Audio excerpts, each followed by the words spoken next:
오늘 우리에게 주시는 하나님 말씀은 욥기 9장 1절에서 10절 말씀입니다.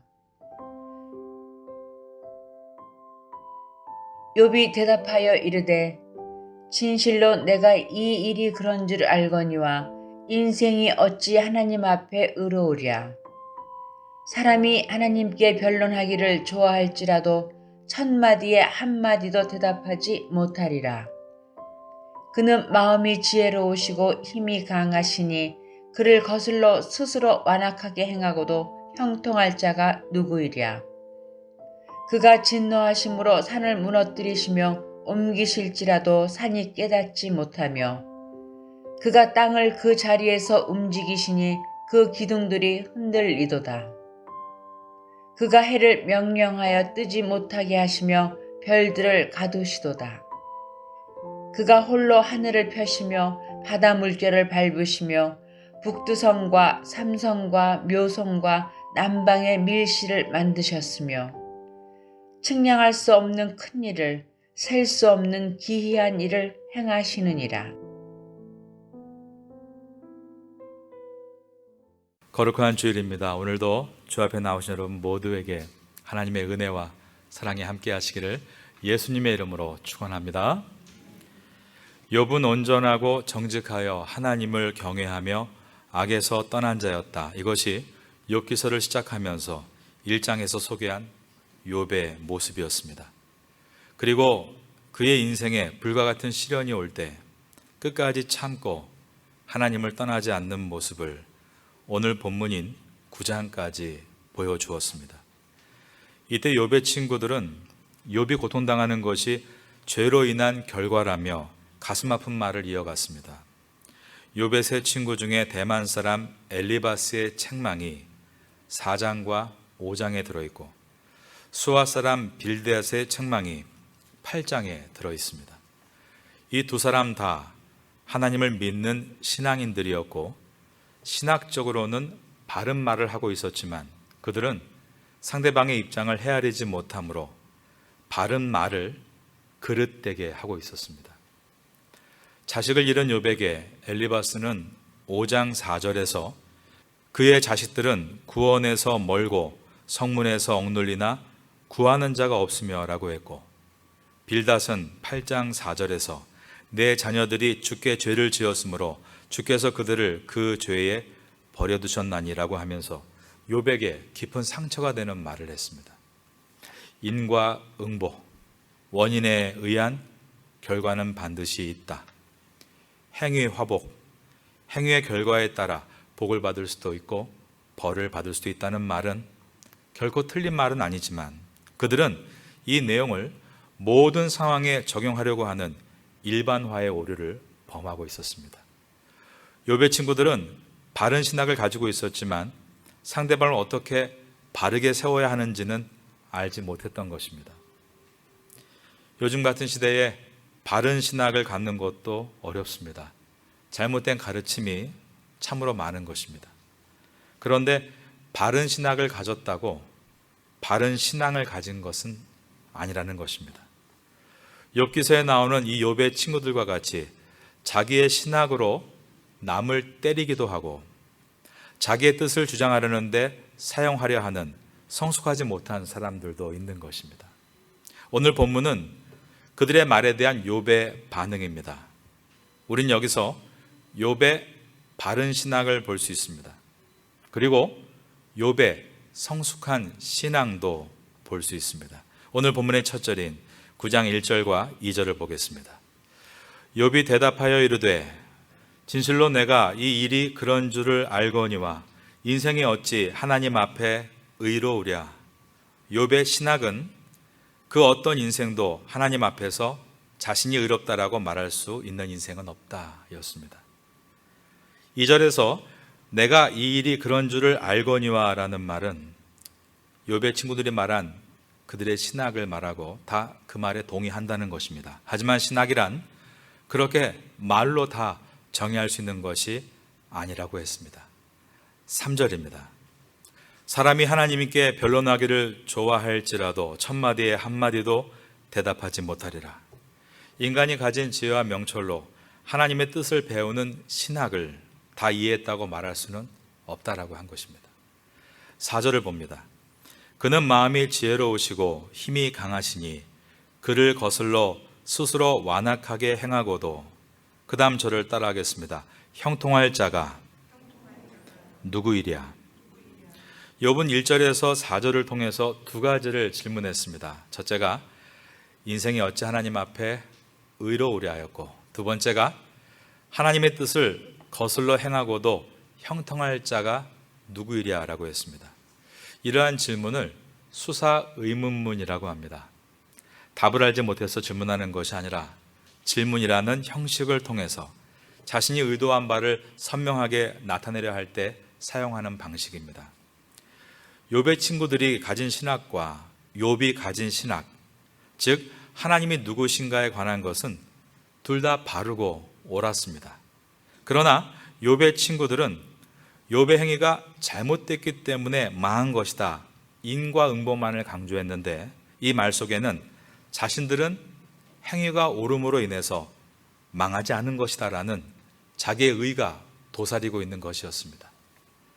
이것에 대해서 욥은 어떤 인생도 하나님 앞에 의로운 자라고 말할 수 없다라고 하면서 그의 주장은 성경 전체의 주장과 동일합니다. 신약 성경의 로마서 3장 23절을 읽어드립니다. 모든 사람이 죄를 범하였음에 하나님의 영광에 이르지 못하더니 라고 되어 있고, 이어지는 3장 24절에서는 죄인된 인간이 구원을 얻게 된 것은 오직 예수님의 은총 때문이다 라고 했습니다.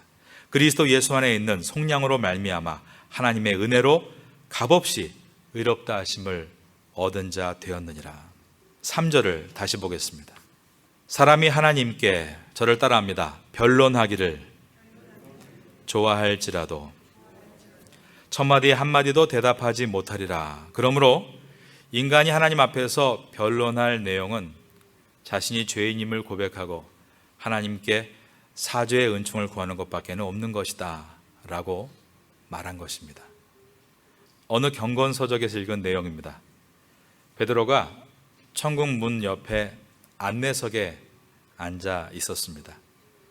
잘 차려입은 남자가 다가와서 배를 울리자 베드로가 말했습니다. 무엇을 도와드릴까요? 천국에 들어가고 싶습니다. 베드로가 대답하기를 천국에 들어가기 위해서는 1000포인트를 획득해야 합니다.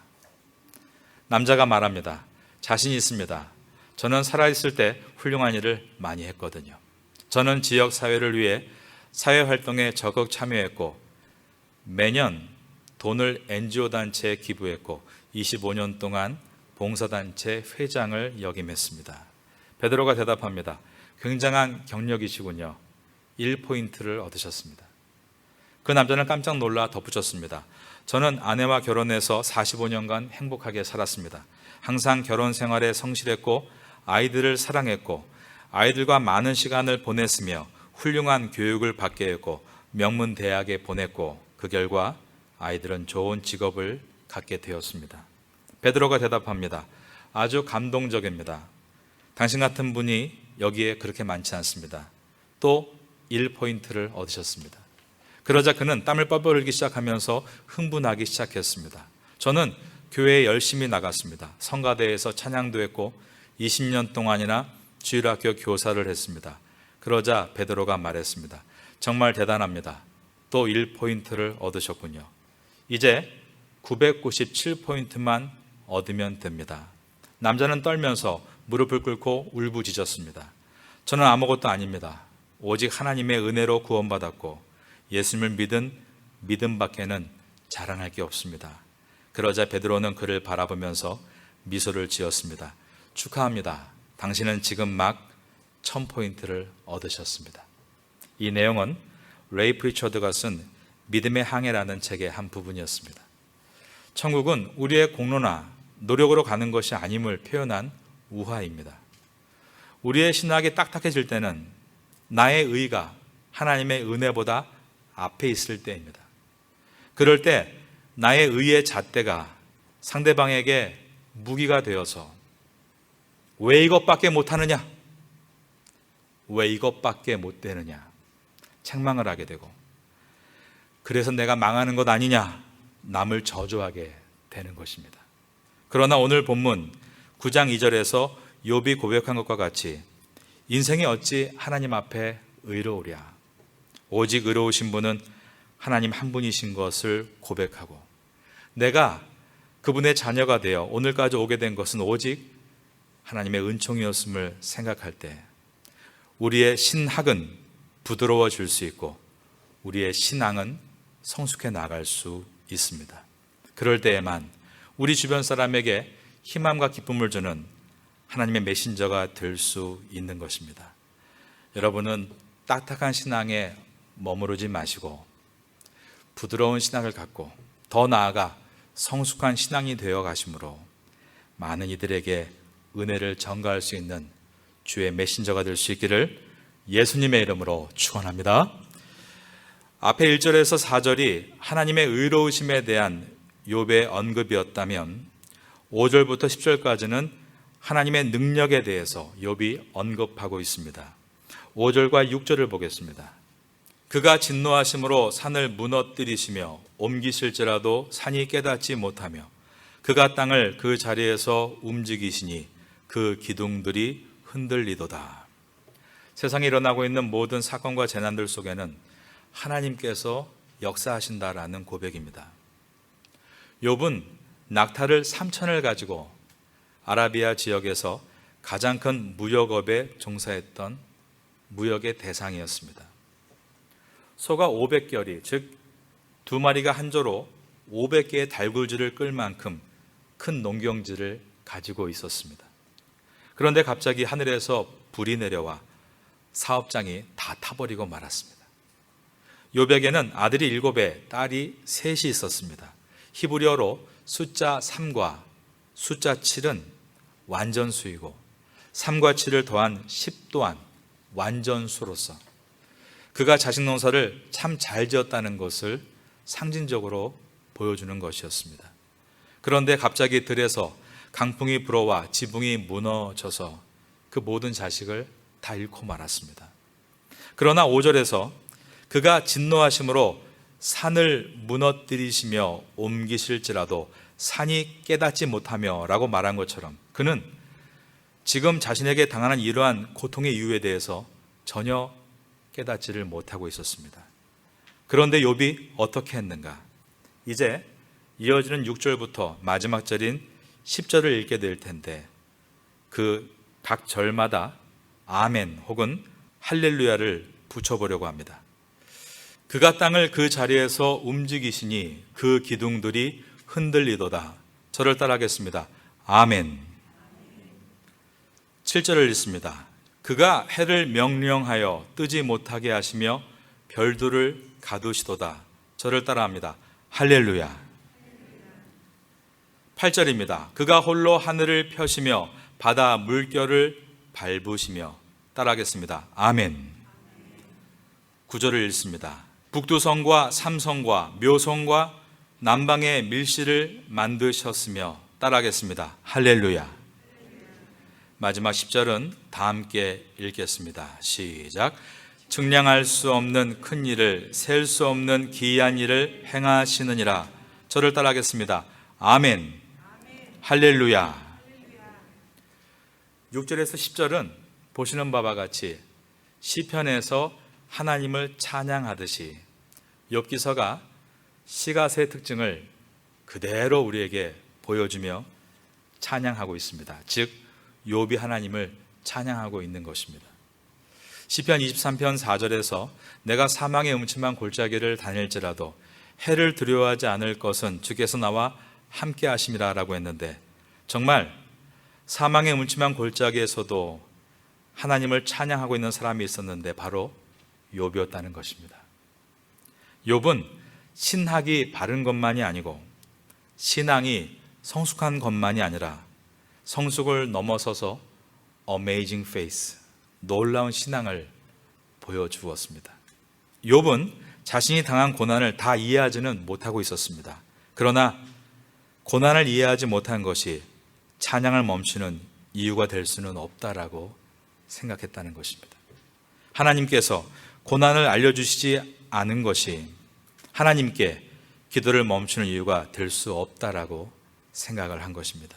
그러므로 욥은 그 고난이 왜 생겼는지, 이 고난이 언제 끝날 것인지, 고난의 이유와 고난의 기간을 알 수 없었음에도 욥기서 4장에서 하나님께 나와 기도했고 6장과 7장이라는 긴 내용을 통해서 또 주님께 나와 기도했으며 오늘 본문인 9장에서도 그리고 10장에서도 하나님 앞에 나와 찬양하며 기도했던 것입니다. 어메이징한 놀라운 신앙은 질병 가운데 있을지라도 상실감과 고통 속에 있을지라도 하나님을 찬양할 수 있는 것이다를 욥이 보여준 것입니다.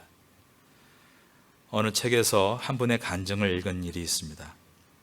그분 방벽에 표창패가 하나 걸려 있는데 20년 전에 노회에서 받은 주일학교 교사 10년 근속을 기념해서 수여한 근속 기념패였습니다. 그에게 20년 근속패가 소중했는데 그 이유는 그것을 볼 때마다 많은 추억과 사연을 떠올리게 해주었기 때문입니다. 그 당시에 하루 사는 것도 벅찬데 주일학교 교사를 내가 때려치워야 하나 하는 갈등과 함께 어떻게 해서든 직분을 감당하려고 몸부림쳤던 눈물과 헌신의 추억이 그 패를 볼 때마다 떠오르는 것이었습니다. 그때는 인생의 가장 밑바닥을 살고 있었고 그럼에도 하나님이 자기에게 맡기신 일을 감당하기 위해서 땀과 열정을 쏟았던 때였기 때문입니다. 그런데 그때 그분은 하나님의 뜻을 다 이해해서 그렇게 한 것은 아니었다고 했습니다. 벼랑간 집이 망했다는 것입니다. 하나님이 분명히 주일학교 교사로 부르셨는데 그에게는 수중에 교회에 갈 차비조차 없었습니다. 그는 이해할 수 없었지만 교회까지 새벽길을 걸으며 하나님을 찬양했다고 합니다. 돌이켜보니 그때 그 어린아이 같은 순수했던 믿음 덕분에 오늘 이렇게 신앙이 자랄 수 있었고 하나님의 사람으로 살 수 있게 됐다는 고백이었습니다. 한 가지의 말씀을 드리고 오늘 설교를 마치려고 합니다. 욥의 찬양을 대표하는 구절이 있습니다. 바로 욥기서 1장 21절입니다. 내가 모태에서 알몸으로 나왔사온즉 또한 알몸으로 그리로 돌아가올지라 주신 이도 여호와시오 거두신 이도 여호와시오니 여호와의 이름이 찬송을 받으실지니이다. 욥은 고난의 이유를 알지 못했습니다. 그러나 고난의 이유를 알 수 없는 것이 찬양을 멈추는 이유가 될 수는 없다라고 생각했습니다. 여러분 앞에 각 개인마다 다 고난이 놓여 있을 거라 생각이 듭니다. 지금 그 고난을 당하시면서 왜 나에게 이런 고난이 왔는가? 인과응보, 원인과 결과만을 묻는 것이 아니라 그것이 비록 내 앞에 있다 할지라도 내가 주님을 향한 찬양을 멈출 수는 없다라고 선포하고 나아갈 때 Amazing Faith, 놀라운 신앙으로 나아갈 수 있는 통로가 될 수 있는 것입니다.